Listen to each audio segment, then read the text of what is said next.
Hey everybody, what's going on? And welcome back to the show. I'm your host, Drew English. If you work in commercial production as a director, a cinematographer, a photographer, maybe you own your own production company, and you have Instagram, I bet you've seen today's guest pop up in your feed. I'm super excited to be speaking with none other than Lisamarie Shires.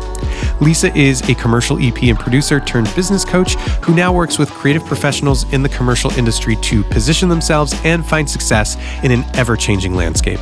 Lisa's super cool. We had such a great conversation. We talk life. We talk mindset. We talk tactical and practical tips and advice to find success in the commercial industry in 2025. If you are listening on Apple Podcasts, Spotify, wherever, leave us a 5-star review, subscribe to the show, and if you're watching on YouTube, a thumbs up and a subscribe is also appreciated.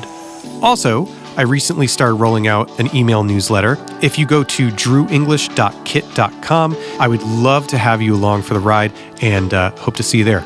All right, there you have it. Without any further delay, here is my conversation with Lisamarie Shires.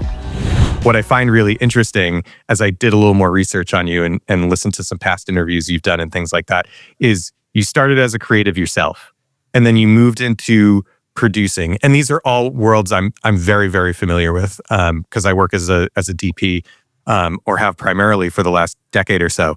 So, that's a world I'm very familiar with. And then over the last year and a half, I've partaken in coaching programs, some group coaching programs, business education and mentoring. And so that's very top of mind. It's really shifted a lot of my thinking. And the fact that you're taking your past experience and work in the industry and kind of morphing that into a coaching resource for people, I think is really, really cool and really just spoke to me personally, which is like, okay, cool. I'm going to reach out to Lisa. I know she's done podcasts in the past, so let's just see if she's interested. So thanks for coming on. But, I think before we get into anything else, just give us a quick, it can be really, really brief, but where did you start as a creative? I know it was in photography. And then how did you move into producing? And what did that first part of your career look like? I love this question. And I'm going to answer it probably a little bit differently than I've ever answered it for anyone else before. But I got my start on a creative path by sitting in a fuzzy cubicle in a room with no windows and overhead fluorescent lighting that buzzed all day long and saying, this isn't it. This isn't it. So yeah, I pivoted out of, I started my career in college. I studied economics. I have an MBA, and I was working in government contracting for 6 or 7 years, doing stuff that I can't talk a lot about. But I knew very deeply, in my core, this is not it. This is not it. There's something more. I am meant to be creative. What is it going to be? And I discovered photography. And so while I was doing that job, I went to school in DC, started studying photography. And then when I felt okay, I know what I'm doing behind the camera, I'm going to take the leap. And then when I took the leap, that's when I started to get my business education, my true business education, as a creative. So kind of fast forwarding, photographer, freelance. I started out doing retail family stuff, then moved into more editorial and commercial work. Then I had my first baby and I didn't want to, carry equipment anymore. I was there's something I'm being pulled in another direction. And what could I do that blends my passion for business, my passion for being an entrepreneur, and my passion for creativity at the same time? And that's when I fell into producing. And so I have been producing ever since. I started way at the bottom. I've worked with a lot of really great, amazing people in different types of business structures. So everyone from individual, single sole proprietor reps to small boutique production companies to global advertising agencies and global creative production companies, and then owning my own production company too. So I've done a little bit of everything, and I think that's what gives me a nice, really well-rounded, holistic approach to not only understanding the path of a creative, but deeply understanding the path of entrepreneurship and like running a business. And then pairing that with the education that I have on the client side of like understanding like what do clients really want? How do you speak their language? And then how does all of that apply to who and how you show up in your business as a creative? So we're going to come back to the parenting stuff because I'm a parent myself. So we're going to come back to that in a little bit.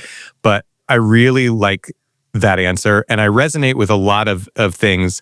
The not wanting to schlep equipment forever and wanting to have a little bit more.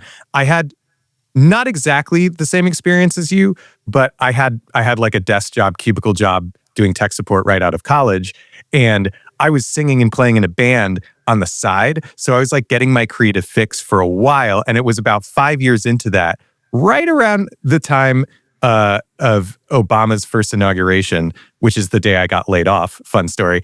But so like right around the time approaching that, I was like, oh, I need to do something else. This might kill me. So timing wise, it all worked out. But I had kind of a delayed reaction to what you had almost immediately. So in addition to the things you already mentioned, like, you know, being able to like leverage more expertise and not carry gear around and just like have your hands in more pies, so to speak, in different areas that you're really comfortable with on the producing side.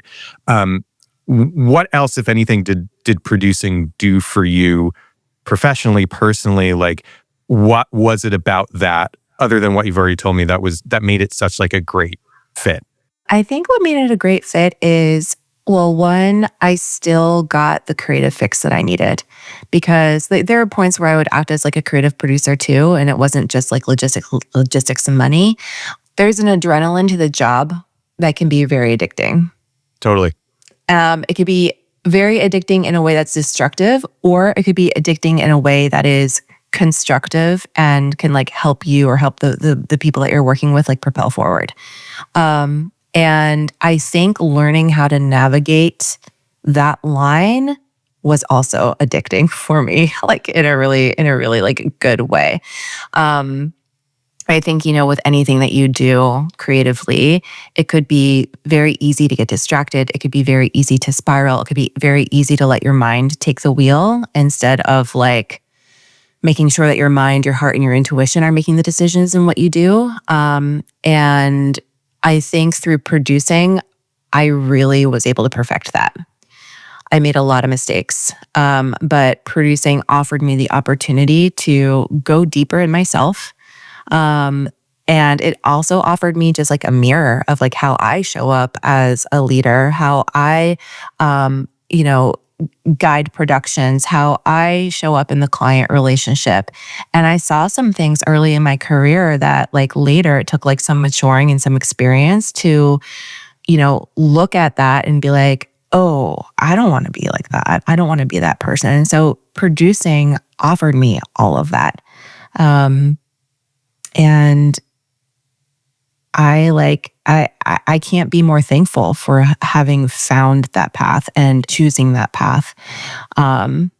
It's a little bit of a deeper response than you were probably expecting, but no, but I think it's all really valid and welcome, because, you know, anybody who's listening who's in the film and video industry, I think can totally relate to the addictive nature of like just being in the weeds. And like when you're on a project, you are on a project, and it is like you are all in, and you're working with a team, big or small, and you're all working towards this common goal. So it's like very easy to like really quickly get buried in the weeds.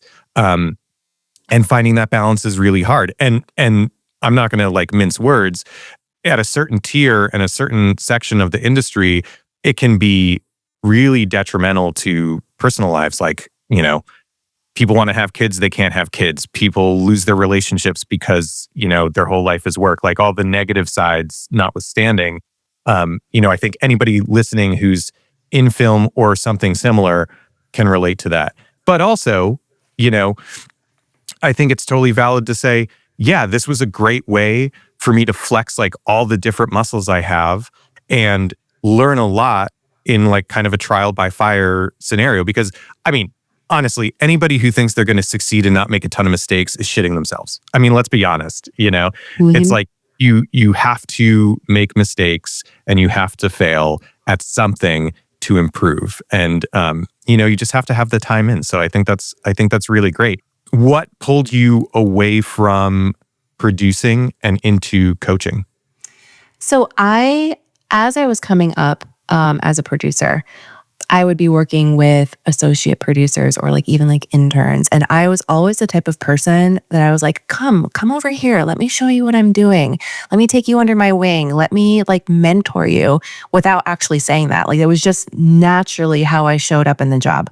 I always wanted to lift other people up. I always wanted to pull back the curtain. I wanted to show them how the job worked, how it apply to what they did if they were not a producer too, like whether it's a director or a DP or whoever else. So I was always doing that with my colleagues, with my friends, with my peers. And what pulled me all the way into coaching, like I didn't even know coaching was a thing. Like I'd heard the term like life coach before, and I was just like, oh, that's for broken people. That's for people who are like not doing well. I knew nothing about it. And it wasn't until around 2019, 2020, a friend of mine, I met her. She was a photographer. So I knew her from my photography days. She kind of like disappeared for a while. Like she wasn't showing up on social media. She got a van. They like drove to South America, and we kind of like lost touch. And then she kind of resurfaced, and she was posting all of this like motivational stuff geared at creatives, just like some business stuff too. And I was like, what is she up to? Like, what is all of this? And I dug in and I reconnected with her, and I found out that she'd become a coach. And I was like, okay, now I'm curious about what this is, because around that time, like right at the start of the pandemic, I had a moment where at the time I was working in-house at an advertising agency, basically as their in-house EP, doing some of the biggest work that I've ever done in my career. And literally, I could not have been more depressed. I couldn't have been more depressed. I couldn't have been more just like empty. And I remember looking at myself in the mirror one morning. Like I got up, I walked into the bathroom, I put my hands on the vanity, and I just actually looked at myself. And for one, realized I haven't actually looked at myself in a really long time. But then I looked at myself and I was like, what are you doing? Like, what are you doing? You are not happy. You don't feel fulfilled. You're not making the type of impact that you want to be making. My family life was like not great at the time. Then I remembered my friend, and I was like, maybe I should talk to her. Maybe she can help me. I was, very much like at a pivotal point in my career of like, what path do I need to be taking here? What's next for me? And I wasn't coming up with answers. And so I reconnected with her, and the first conversation, I was like, oh my God, what is this? This is what I have needed like for so long, this type of support, a coaching support to help me get clarity, to help me make a plan for what I'm going to do next, for help me to like bring some awareness to how I'm thinking and how I'm showing up. And I ended up hiring her. So she was my first coach, and it couldn't have come in a better time, like right at the start of the pandemic, right? And it was such a transformational experience for me. I feel like I met myself for the first time. And at the time I was in my early 30s. And I feel like I met myself for the very first time. And I all of a sudden was like, oh, there's all of this space inside of me that I can be filling with all of these exciting things. And I could be shifting the way that I work and the way that I'm serving and like helping people. Because right now I'm helping at this ad agency. I'm helping our clients. I'm helping our clients make money. I'm helping the agency make money. I'm helping us to like win awards and like create like amazing content, awesome commercials. But there was something about that just didn't feel enough for me. And through the coaching experience, I realized very, very quickly what could. So at the end of my time with her, I think it was like one of our last sessions, her name's Piper. I was like, Piper, I think I need to become a coach. And she was like, I know. So like she knew all along. So I went ahead and I got certified. I went through one of the most rigorous coach training programs in the world.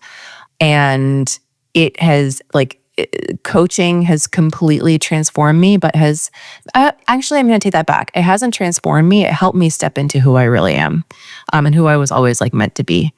And it's just so soul satisfying to have that and to know that now. So I trained. At first, I thought I was going to coach high performing women in executive leadership. And then when I hired my first business coach, when that wasn't working, I hired my first business coach, and she was just like, Lisa, you have access to this industry, all of these people, you have this extensive, deep network. Like, what are you doing? Like, trust me, let's explore this a little bit. Because at the time, I was kind of like overproduction. I was like, I don't want to do it anymore. I'm going to like completely pivot. But when this business coach brought this to my attention, she was like, I think that there's something here and it's worth exploring, like in considering. It really helped me to reframe how I was thinking about the production industry at the time. It helped me reframe it in a way of like, I can still be creatively involved in an industry that I love, that I've been in the trenches with people that I love and have been in the trenches with. And I can help them and serve them in a completely different way. Yeah.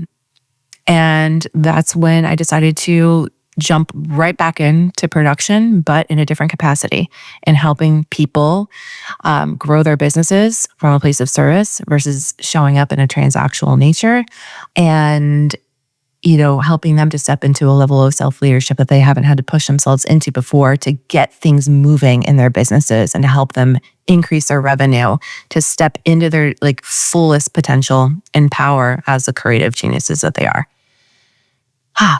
Take a breath for a second. If I could reach through the screen and give you a hug right now, I would, because you said so many things that I'm just like, yes, totally. I completely relate to all those things. So like, to step back a minute here, like you having that moment of like looking at yourself in the mirror and like feeling like you were just kind of seeing yourself for the first time. I'm in my early 40s and I feel like I'm having that now. And maybe some people call that a midlife crisis. I don't necessarily say that. But we're past midlife. We're past midlife right now. Yeah. It's just having that realization of like, oh, I know that there's so much more to offer.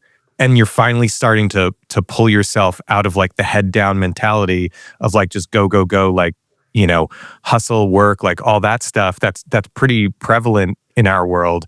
And just like try to figure out, what else is there? There's more. What is it? So the other thing that I'm sure this factors into, like doing this career pivot into coaching, aside from like being drawn to it and to help people and to be of service and all those things that are so like honorable and really positive, you're also a mother trying to live life. Like I have a 3-year-old. You have multiple kids, right? Yeah, I have 3 kids under 10. Bless you. So, you're trying to live life. And as someone who's been working primarily in production and trying to figure out what's next on my end, just managing one with my wife, it's like, I'm sure work-life balance and parent-life balance, or parent-work balance, however you want to categorize it, looked a little bit different when you're producing versus what it looks like now. So like, how were you balancing it, and how are you balancing it now, and how has it improved? Like, I'm so curious, like as a parent myself. Yeah. Okay, so I'm gonna go to a place. We're gonna go here that I think some listeners in here, people that are listening to this, are going to be able to relate to. And I think it's something that doesn't get a lot of attention, or it's not talked about a lot, because it could come off as being like a shameful place to be. So I had my first baby in 2014. And at the time, I was like in the trenches of producing. And like you said earlier, like when you're on a job, you're on a job. And one thing that I did during that time, as I'm raising my baby, as I'm like feeling so empowered in what I'm doing in my career, it was really hard for me, because I was then faced with like, okay, I need to find a way to balance both of these. But what I was really doing was I was choosing the career. I was choosing the career. I was prioritizing the career over the baby, over the family, over my husband. I was choosing the career because the addiction, because the adrenaline, because I felt important, because I felt like I had an identity in the work. And I didn't know this new identity as a mom. Like, I didn't know it. I didn't know how to dance with it. I didn't know how to connect with it. So it was really, really hard for me.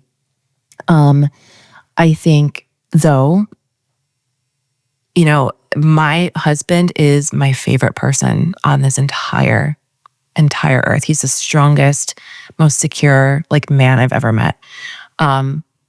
But did not get to that point without doing a lot of work. So, he is always going to be my best mirror. And there was a point where he was like, Lisa, kind of shaking me by not physically shaking me by the shoulders, but kind of like, Lisa, we're not your priority. It's very clear that we are not your priority. And as soon as he said that, I was just like, whoa, you're right. You're right. I denied it until I got to the point of stepping into my own vulnerability and saying, you're right. So with him, calling that out, and then coaching entering my life, doing a lot of therapy, individual and couples therapy, for sure. It's I think the way to get through life is by leaning into the resources that are at your disposal and that are available to you. And there's absolutely no shame in getting the support that you need, whether that's therapeutically, whether that's in a coaching space, whether that's, from a mentor. And I think, all of that knowledge and information that I was gaining from doing that type of work really helped me to get clear on, okay, how do I want to show up in this career? Because I can do both. I think for a lot of creatives, especially in production, it's when you start a family, all of a sudden it's how the heck do I do this? How the heck do I manage all of this and balance this? I get called away on a job, I might have to leave for multiple days or multiple weeks. And then that leaves my partner in a sticky situation. And then if they also work at this, who's taking care of the baby? It's all of these things. It's a lot. It could weigh really, really heavily on the relationship. And it can weigh really, really heavily with how you think about your business and what you're saying yes to and what you're saying no to, and having to say no to the things that you want to say yes to because you are, trying to be everything that everybody needs. And that could really break a person. It could really break a person. Yeah. And I've been at that breaking point. My husband's been at that breaking point. But like I said, leaning into resources, getting vulnerable, admitting I can't do it all. Admitting that I just can't do it all and I need help and I need support, and then actively going out and seeking it has led me down an incredible path of healing, an incredible path of growth, but has also helped me step into being the type of leader that I want to be and crafting a life that I want, a business that is life first. And that has been what has led to many of the pivots that I've made in my career. Always making sure that I'm prioritizing something that is life first, that is family first, that works for me and works for my family. Let's pause there. I mean, I think intentionality gets overlooked so much, especially in the States where work is top, and then you talk about film and creative industry, and like I've said before, it's all about the hustle, and people feel like they need to consistently do the hustle to stay important and stay top of mind to the people that pay them. I mean, I've gone through a bunch of this stuff. It's a really, really hard balance. I fully resonate with all of that because that has been my struggle since my daughter was born. It's just how do I balance this? And one thing I will say, just to add to the pot of all these different things, I have to take jobs that, I may not want to do, that take me away from my family and take me away from my daughter, because it's that's just what I have to do. And I feel like so many people are in that boat as well, addicted or not. It's just another piece of wood to add to the fire, Yeah. Yeah. And I can relate to that too, because when I had my other two, I have twins, I had my own business. I wasn't working for anybody else. I owned a production company. It was a complete startup. We were figuring all of this stuff out, kind of building the thing as we were flying. And I had twin infants, and I had to go around the country, selling our production company, selling my directors and my DPs. And it was just another awakening moment of like, Lisa, what are you doing? But yeah, like to your point too, like I had to say yes, like my partner and I, like we had to say yes to jobs that were like definitely not aligned with like where we wanted to go and where we were taking things, because like I wasn't making a ton of money. Like I wasn't making a ton of money. My husband was laid off at the time too. And then he got a job like pretty quickly. But there was a point where it was just like another like shaking by the shoulders moment of like, what are we doing here? What are we doing? Yeah, for sure. This will be the opportune moment for me to give props to my amazing wife, who literally holds up the whole house all the time. Yes, mad props. She's awesome. She's the best. One thing I will say really quickly, sorry, not to cut you off. Yeah, no, One please, thing that I will say is like, I made decisions for my career first, and then I pivoted to making decisions for my family first. So literally they have been, my kids and my husband, my family have been the reason behind every single change and every single shift that I've had. And I wonder what things would be like if I did not have this family. Yeah, you know what? I'm actually glad you brought that up, because I feel like that's where I'm at now, and kind of what I've been kind of going through internally for the last year or so. No, I think that's totally valid, and I'm glad you said it. I'm really glad you said it, because that's something that's top of mind for me. I'm sure it's something that's top of mind for so many other people. And just to tie it back to film in general, especially in an industry that's gone through a lot of turmoil in the last like post-COVID years, basically, I think that's top of mind for a lot of people, like prioritizing what really is important. Work post-COVID, at least for me, and everybody's different, but for me and a lot of my colleagues and friends, work post-COVID has been really, really hard. And it feels like every year gets a little bit drier. The opportunities get a little bit less. Do you feel like that's true? Do you think maybe I or people like me have maybe like a narrow or slanted view of things? Like, I'm curious what your take is as someone who deals with people like across the spectrum. Yeah. So here's my take. My take is our industry has experienced a lot of change in a very short amount of time. Anytime that there is change, there's a lot of fear. There's a lot of uncertainty. There's a lot of unknown. And there's a lot of all kinds of people like trying to figure it out or put meaning to it or figure out what the answer is.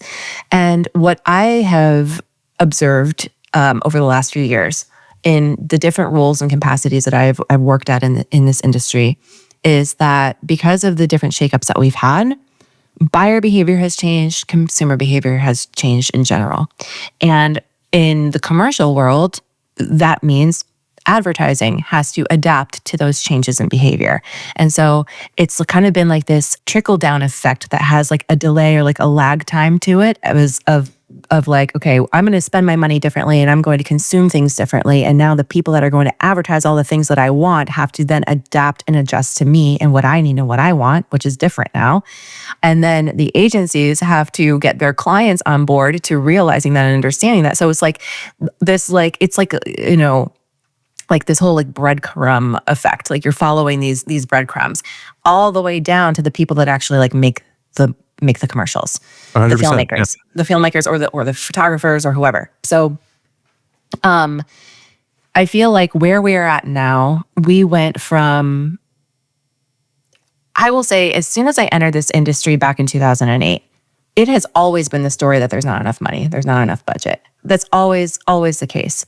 But now the way that clients are spending their money and the way that agencies are advising their clients to spend their money is different. When there's a lot of uncertainty in the market, like the actual stock market, election years, like all of this stuff, like COVID, like everything, when there's uncertainty, the budgets shrink. People are afraid to put their money out there. They're afraid to spend the dollars. They want to, if they are going to spend their money, they want to be darn sure it's going to get them the return that they're hoping for or that they're expecting. And so that has really impacted the freelance world for production companies, like all of the people. Now, there's a little bit more certainty.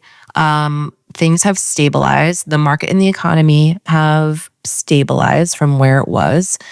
I'm not going to talk like politics or anything like that, but I mean, anytime that there's an election, like there's always just a lot of like chaos and like uncertainty in a lot of different industries, but especially ours. So what I am finding is agencies want to make their clients feel safe. They want to be good stewards of the dollar. So they're much more, they're going to scrutinize the creative process much, much more, which means any creative director, photographer, DP, production company needs to understand that, and they need to show up in a way that provides safety and provides certainty for them to spend the type of money that we wanted to get back to seeing in budgets. It also means that there's like this requirement now of getting out there and starting to create your own opportunities instead of waiting for the opportunity to come to you, because there's a lot of protection around the opportunities that are out there and available. It's a big part of my work. It's a big part of my work in helping people to learn how to create their own opportunities, because we have rapidly shifted from being more transactionally focused in production to more relationally focused in production because of the things I shared. Like, people want to feel safe. People want to feel like they have the right person for the job. They have hired an expert, and that expert is going to guarantee the result that they need and that they're after. It's like, don't think about yourself. Think about what you're bringing to the table for the people that you want to hire you, Think about them. I think that is a mental shift and kind of like a business approach shift that needs to be more prominent, especially now where things have been kind of up and down for the last few years. Before I took like any kind of steps into business mentorship myself, I was blind to all that. So I think, I would assume that this is a big kind of topic of conversation with a lot of your coaching clients, at least at the outset. Yeah, definitely. And it is a big awakening moment when people realize like, oh, that's the shift that I need to make. Because like, I hate to burst anybody's bubble out there, but it's just expected that your work is good. Like, that's just a given, right? They care about the result. They care about you being able to deliver on the result and the outcome that they want. That's what you need to be selling to them. Putting what you want creatively aside for a moment, putting all of the focus on them, and, not convincing, but like coming at the relationship from a place of service and like from a place of value of like, okay, these are all the things about me and about my approach and how I'm thinking about this project that's going to help you get that result.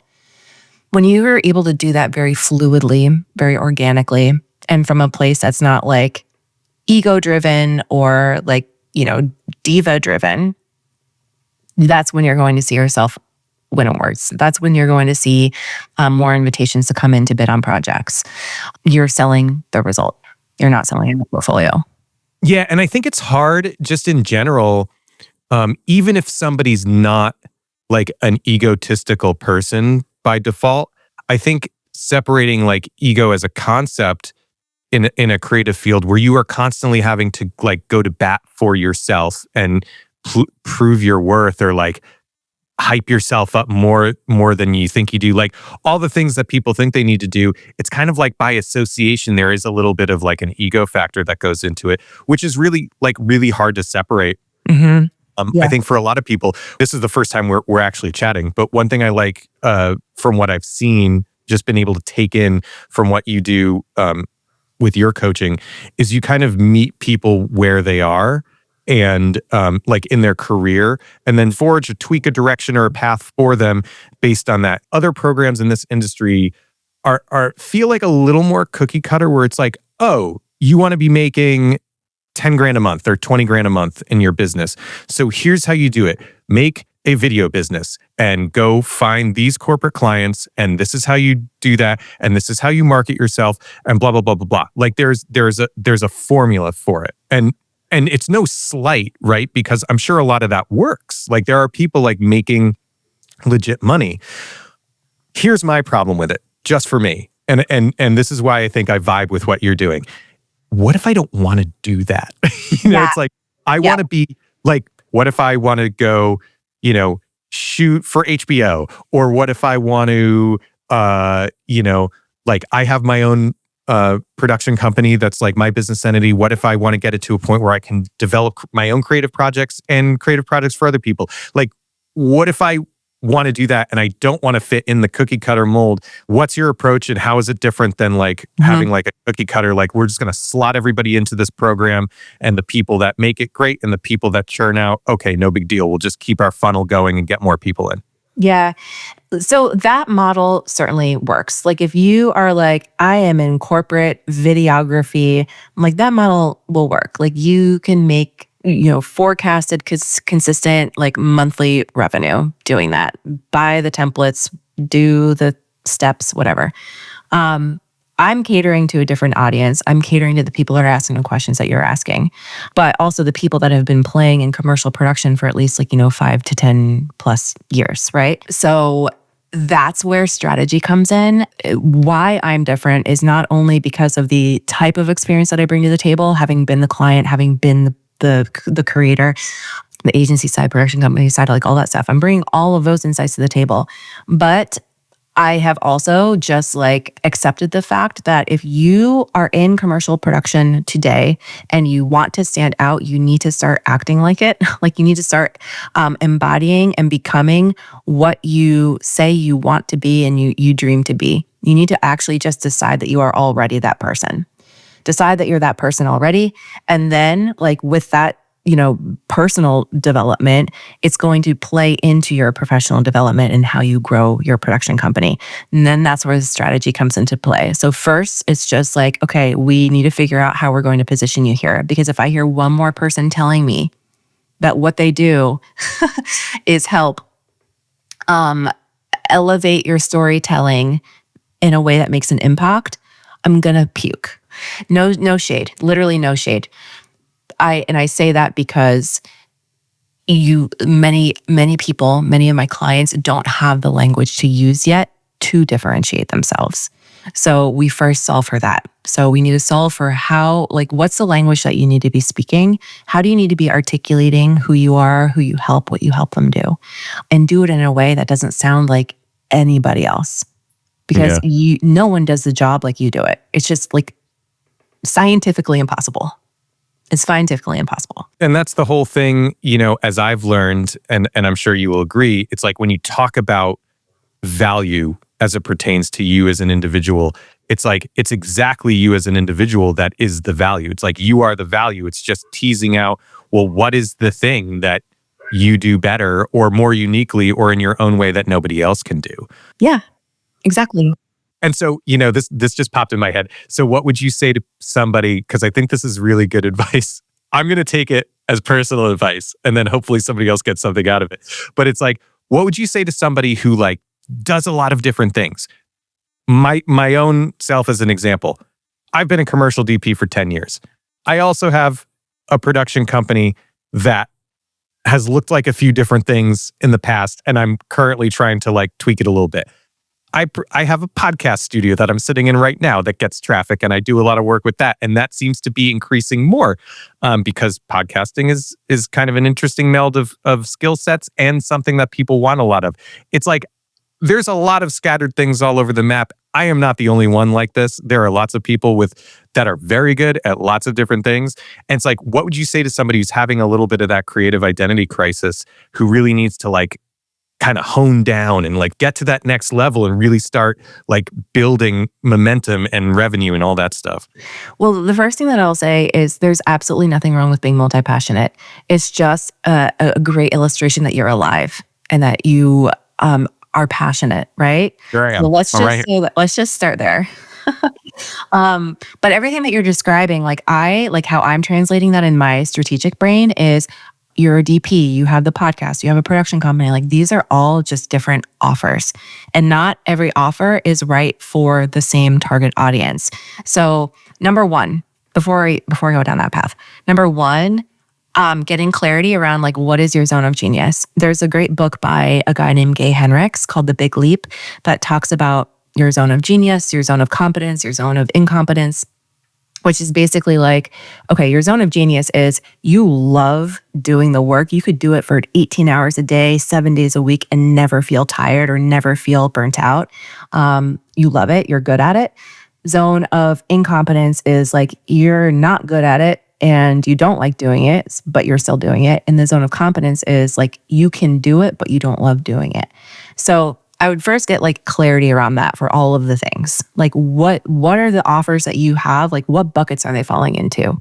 Because when you're operating from your genius, when you're operating from a place of genius, like the potential, not only like on the revenue side, but on the fulfillment side, on like how that permeates into your relationships is like profound, is actually profound when you start saying yes to the stuff that is in your genius and no to the stuff that is not. That's like a clarity exercise, right? And then when you have that clarity, you might say like, yeah, I need to drop this and I need to do more of this, or I need to double down here or whatever. And so you might have some pivot decisions to make. Or you can be like, no, all of them are in my zone of genius. I love all of them. And then that's great. But the strategy that you use from a business perspective to market each of those things might be different. And then you might find where the synchronicities between the three are and how you can maybe package that up into being something special and different too. So all of that to say, you have clarity on those things. You know who wants what you are offering. You're very, very clear on who actually wants it. And then getting into their brains so that you are selling them the result that they want is how you can make each of those things grow really well. But then also asking yourself questions, okay, and how does this fit into the life that I desire? And how does this work to give me the balance that I need and that I want? Maybe there are more pivots or tweaks that you need to make, in answering those questions too. Yeah, it's an interesting game of Tetris that we play, trying to make all the pieces fit together in the right way. But I like that. I like that. And I'm going to put a link to the Big Leap in the show notes. And maybe this is a good question, maybe it's not, but you seem to be really good and continuing to grow via personal branding or audience building. And this is how I found you, right? You growing your I'm going to call it personal brand because you market as yourself. How important do you feel like building a personal brand is? And also, what would you tell somebody who's kind of going kicking and screaming into doing that? Is there a low barrier to entry that somebody can do to drive more awareness that way? I do this podcast because I like talking to people. Outside of this, it feels like I'm a little all over the place. I'm I don't know how to market myself for the most part. So what would you say to somebody like that? So I do think that the personal brand is important in developing, but where I think people, where there are pitfalls is when you wait to take action because you feel like the brand isn't where you want it to be yet, where the reel isn't, where you want it to be yet, or you don't have enough work in the portfolio yet because all of this ties into your brand. And you wait and you wait and you wait and you don't take action. So I think strategically, and I've said this in a few places, I talk a lot about it and with my clients too, is being visible is incredibly important right now. So the more opportunities that you have to meet people and tell them what you do or to share your genius with them, the better. That should be the focus. Build your personal brand and the personal identity as you're doing that. Don't wait to do that. And what was the second part of your question again? What's something that's kind of maybe a low barrier to entry for that, for somebody who kind of goes kicking and screaming into self-promotion? Yeah. Well, the first thing you need to do is get really comfortable with being uncomfortable because that's business. Yeah, totally. So let's just accept that and move on. Also, on the other side of discomfort is just growth and opportunity. So avoiding the discomfort is actually not helping to propel you as far as quickly as you want to be going. Low barrier to entry. Okay, here's what I'll share on this. You have a network. You know people. Some people know you. Lowest barrier to entry and what might feel a little less scary. I mean, maybe this isn't true, but this is how I'm interpreting it. What might feel a little less scary would be to utilize your existing network. People only want to help other people. If you have a friend or a colleague that can play a part in your success, people love that. It's dopamine, right? So I would start with your existing network, figure out like who's connected to who, and start asking people to make introductions to people that you haven't met yet, that don't know about you and your genius, that don't know about what you offer. And ideally, these are people that want what you have to offer, right? So I would lean into the relationships that you already have, your existing network, and show up as a vulnerable person and say like, hey, I know you, you know me, we like each other. We love to see each other win. One way that you can help me win would be to make an introduction to this person or this person. Or one way you could help me win is like share 5 people that are in your network that I don't know that you think I should be connecting with. So that would be low barrier, quick wins, easy thing to do. In the spirit of that answer, it's like, I love talking to people. I want to give people a platform to kind of put themselves out there more. I really like what you're doing. I'm passionate about coaching. So it's like, yes, of course, let's have Lisa on the show. And let's, like put some of her expertise and her genius out there for more people to find. Like I totally resonate with that. Oftentimes I feel like there's a lot more potential inside that I'm actually able to realize presently, right? And so what would you say to somebody who's in my position or something similar, where it's like, maybe they're not necessarily lost completely, but they're like, oh, what's the next right step? Like, I don't know what the next right step is, but how do I find that next right step? I know I have a lot more to offer. I know that like I can step into more of like my genius and like maybe I'm just 1 or 2 moves away from like a completely life-altering positive like uptick. Like, what would you say to somebody who feels that way but doesn't know how to take the next step? Yeah, literally. And this is not just because I'm a coach and a consultant. Literally, your next step is to work with a coach or a consultant. Because like if you feel that whisper, like there's something more, I don't know exactly what it is. I might have an idea of what it is, but I don't know the exact next steps that I should be taking. Having an outside perspective, an unbiased perspective that could just like bring awareness to where you're at and help you unpack it and pull that stuff out is going to be the way. You can certainly do it on your own. You can read all of the books that are out there. You can do all of the experiments that you need to do in your business. Of course, just the timeline's going to be longer. So if you're like, no, I want this now, I want this fast, I want this soon, I want to get freaking moving, I would hire a coach, whether that's a life coach, a career coach, someone that is like, wears 2 hats like me, like a coach and a consultant, a business coach, like whatever. Find that person, talk to at least 3 of them, just have some informational conversations and then see how you're feeling. Because I guarantee you're going to be like, oh, this is the way. Cool. I love that. Do you have any like hard and fast rules that you live by or any like non-negotiables in life where it's like, yeah, this is it. This is my framework, so to speak. Yeah, it starts with my values. It starts with having a very clear picture of like what my values are, which by the way, have permission to change over time.